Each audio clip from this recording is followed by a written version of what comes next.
Howdy, and this is now a new video. Is it currently like almost 4 in the morning?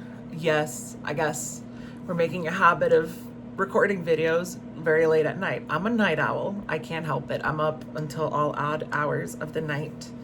But I just got to thinking about, well, it didn't just come out of nowhere. I was watching a video talking about things to do with INFJs. And one of the things that was mentioned was how cold we can feel sometimes on the inside. And they didn't really elaborate too much on that. And it got me thinking, because they didn't elaborate too much on it, it got me thinking, that's an interesting thing to say, that we sometimes feel emotionally cold on the inside. And there is so much truth to that needs to be unpacked. So that's what this video is going to be. INFJs are really good at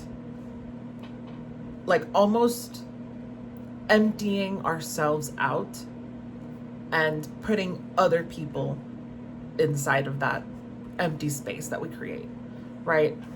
And what I mean by that is INFJs have a knack of almost ignoring our own existence in favor of another person's existence. So it's almost like if they were writing a book, we would be like a ghostwriter of that book, or like a co-author of that book, instead of writing our own book in life.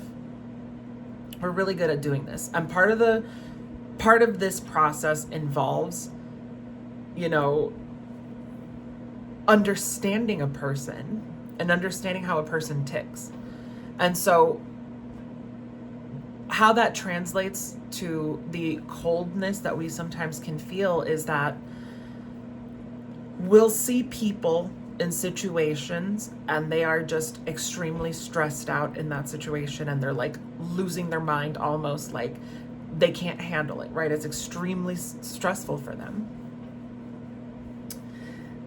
And we will understand them so deeply in that moment. We understand why they're struggling, why all of these things, and that lends into the reason why we do that is the reason why we can understand them so deeply is because we go about it from a very logical perspective.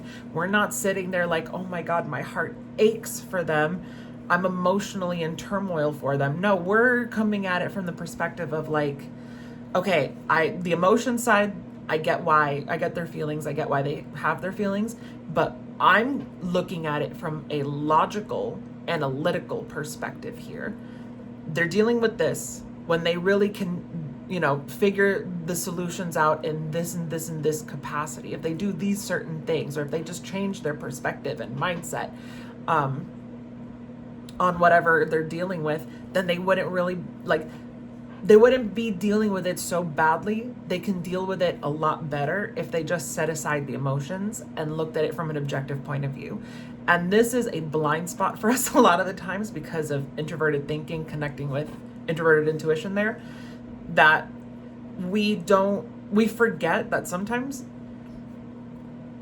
people don't need to be necessarily told what to do so much as it is to just lend an ear to them for you to show support, right?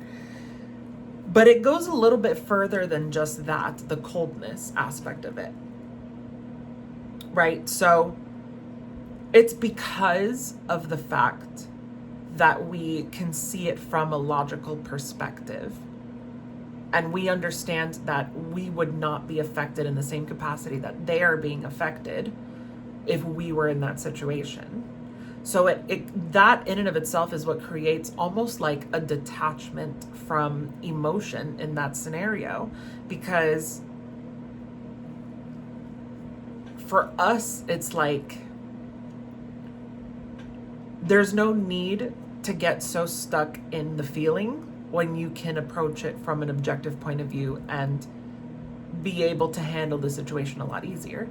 And so this can result, this coldness that exists within us results in, if you are an unhealthy person, it results in a few things, but one of the ways is that you can come across as very like too cold with that person, and they're not feeling like you're being empathetic with them, even though you are being empathetic. You are totally empathetic to their cause because you understand what they're going through, why they're feeling the way they're feeling, but you're not seeing it from a feeling perspective, you're seeing it from a thinking perspective, right? Your FE shuts down and your TI turns on. But another thing that can happen when that happens is a level of overcompensation for the person. So in scenarios like that, you might overcompensate and like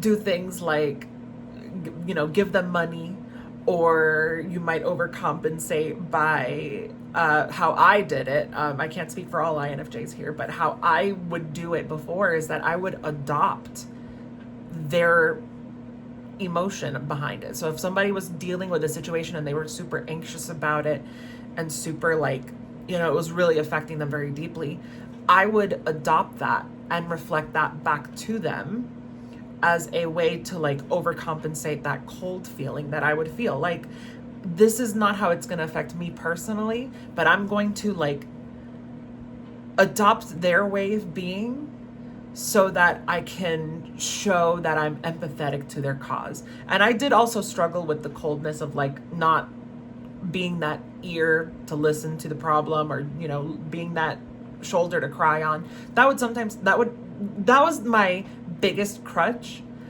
But a lot of what I did behind the scenes that wasn't as like super obvious, but it did happen in grand part, is that I would adopt their anxieties, and I would adopt their feelings of their negative feelings, and I would wear them as my own. And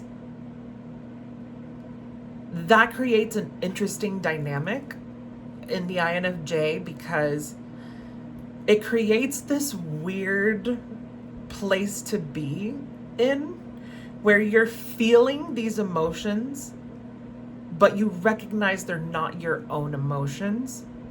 But it's like you recognize it on an unconscious level. So you're not aware that they're not your feelings in the moment, but then after the fact, after you've already felt them and expressed them and all of that, and you think about it using your NITI, you recognize those were not my emotions. Like that, why do I feel a disconnect from that anxiety that I was feeling? And it's like, it clicks all of a sudden, like, oh, because that was not my anxiety to begin with. That was this other person's anxiety. And so I think it's important as INFJs for us to recognize that these are things that can happen to us, and to not get caught in that, and recognize when it's your true feelings versus adopting somebody else's way of being and their feeling about something, because you're trying to overcompensate that coldness that you might feel and that detachment from that person in a way that you might feel in terms of that feeling. If this video resonates with you, what can I say but you are actually an INFJ. This is a very specific INFJ thing to go through. I don't think other types are really going to be dealing with this sort of thing. Like perhaps on like a lesser degree, maybe ENFJs, but it's definitely to a significantly lesser degree, because ENFJs are way more the martyr in life, right? INFJs, we're not martyrs. We're not gonna like, okay, the best way that I can put it is ENFJs are true martyrs. So they put themselves in positions of being a martyr and actually exist in that. That is a very true thing for them. For INFJs, it's like we can be the martyr, but on the inside we recognize that that's not who we actually are. That's kind of the difference, right? But this situation, This is a true thing that INFJs go through because we can adopt another person's feelings as our own and, feel them as if though they were real to us, but deep down we recognize they aren't real to us. And yeah, it's a very, very weird place to be as an INFJ, because when you are still very unhealthy, or you're still very not in the know of how you are, this can cause a lot of confusion and inner turmoil of why am I feeling so much anxiety? Why do I feel so depressed? Why do I feel all these weird emotions that I don't understand where they're necessarily coming from? Because a lot of things in my life wouldn't cause me to be depressed. So why do I feel depressed? Or they wouldn't cause me to feel this level of anxiety that I'm feeling. I know that I'm the type of person that can handle these situations, and somehow I'm finding myself getting anxious over them. That doesn't make sense. When I think about it logically, when I'm in the moment, it's I get anxious and it feels real. But then later on, when I think about it, I understand, wait a minute, that didn't make sense. Why did I get so anxious over that? Why was I so pent up emotionally over that situation when I know I could have easily handled it? The answer is probably because you're adopting anxieties, and you're adopting emotions that you hollowed yourself out and made space for. Like I said, you are that co-author to that other person's book, which means you lend a hand in their story, so it feels like it's your story in a way. And it's important to recognize that there's a distinction here, right? That's their story. When you later on recognize a feeling that you were experiencing, and you recognize it logically, that was not inherently true to me and how I am, that gives you a big clue that you were definitely adopting somebody else's feeling. And that's basically you recognizing, oh, I was co-authoring their story.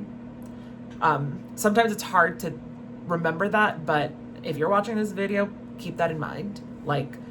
If you're feeling feelings that feel foreign to you, not in the moment, but later on when you have time to process these feelings and they feel foreign to you and you can't explain why they feel foreign to you, that's probably the reason you adopted them. Anyway, I just felt like making this video because I was watching a video talking about it, and I kind of felt like doing a little bit of an elaboration of sorts on it, because part of this YouTube channel is to do a little bit of self-help specifically for my fellow INFJs. Represent, I don't know what that was. Anyway, part of this YouTube channel is to help fellow INFJs out with a lot of the struggles that we have, because a lot of the struggles that we have and the almost duality, paradoxical stuff that kind of exists for us, a lot of it does stem from that aspect of INFJs, where we are able to hollow ourselves out and fit other people in and almost adopt. This is where that chameleon-like nature comes from, right? And the whole point is to not be a chameleon and that's just your natural disposition, but rather utilize it as a tool. So learn how to be your own person, but utilizing that chameleon-like nature that we all have, and utilizing it as a tool to be able to understand people better without losing who you truly are inherently as a person. And that's not to say that INFJs lose ourselves when we do that, but we have a tendency to go too far sometimes. And yeah, this is a reminder to not do that. So anyway, that was this video.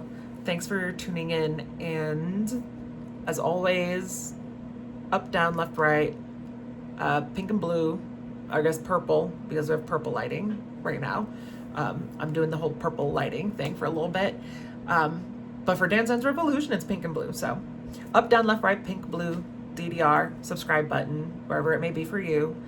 And yeah, Take care, and I will see you in the next video, whenever that will be. Take care.